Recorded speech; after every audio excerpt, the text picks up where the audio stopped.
Welcome to Greater Good Radio Hawaii, where leaders inspire leaders. Greater Good Radio Hawaii is dedicated to social entrepreneurship.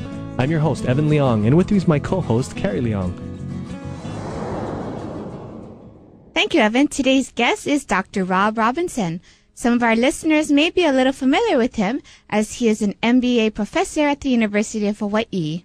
He also obtained his PhD from Stanford University, taught at the Harvard School of Business and MIT's Sloan School of Management. He's an expert in the area of negotiations, venture capital, and high-tech startups. In 2000, he co-authored the book titled Angel Investing, Matching Startup Funds with Startup Companies. He also is a Barry and Virginia Weinman Distinguished Professor of Entrepreneurship and E-Business at the University of Hawaii. In 2002, he founded the UH Angels, a Hawaii-based angel investor network which mentors and invests in startup firms. One firm that they invested in is Hoku Scientific, which filed their paperwork to go public this year. Please welcome Professor Rob Robinson to Greater Good Radio. Welcome, Dr. Robinson, to our show. Thank you for inviting me. Good to be here. I feel like saying aloha, being that you were born and raised in South Africa. That must have been an experience. That was a while ago, but it was an interesting experience, and I left South Africa in 1987 to come to the U.S. and study here, and have made a nice life here. Great. Well, it's nice to have quality professors at the University of Hawaii, and I know that you're involved in the PACE program. Could you tell us a little bit about that? Sure. The PACE stands for the Pacific Asian Center for Entrepreneurship and E-Business, and it is a center that was established in 2001 by an act of the Hawaii legislature.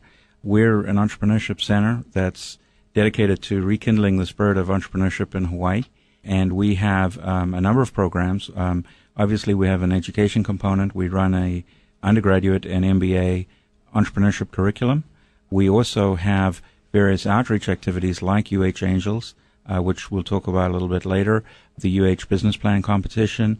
We have a high school business plan competition, and we have various other seminars and activities that are visible to the public, as well as, the courses that students can take at UH. Being that our program is focused on entrepreneurs or upcoming entrepreneurs, is the school rather large? Do you find that there's a lot of Hawaii people as well as mainland young people that are interested in starting their own business or finding out more about entrepreneurship? I find that entrepreneurship is a very popular topic among students from all backgrounds. I think that the students from Asia who come to UH to study are very interested in going back to Asia and starting businesses there, as well as the local students are very interested in starting and running businesses in Hawaii. So it's really a demand-driven subject, and we try and accommodate as many students as we can. Are you seeing more students coming in from international into that program, or more of them coming local? Well, it's hard to say. I mean, the UH student body is itself extremely international, and as I said, a large number of students from Asia. So it's difficult.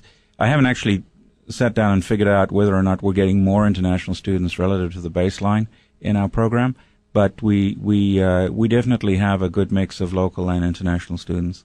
How did this all get started? I mean, how did you meet Barry Weinman? And then how did this program get started and you end up being in this program? Yeah, these things, there's always a lot of serendipity involved with these things. I was, as you said in the introduction, I was at Harvard Business School for 10 years, and my wife and I had decided a few years prior to that we probably wanted to leave Boston. It was too cold, frankly, and we were tired of the Red Sox losing and and so on. And of course, now that we've left, they've won, but go figure. But anyhow, they should pay you.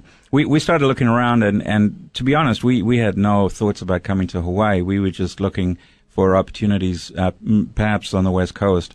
But at the time, David McLean had just been made dean of the business school at University of Hawaii, and he had previously been in Boston, and through a couple of common acquaintances, I happened to contact him more to ask him, what sort of opportunities he saw out there for somebody who had been in Boston for a long time, rather than asking him if he had a job for me at the University of Hawaii.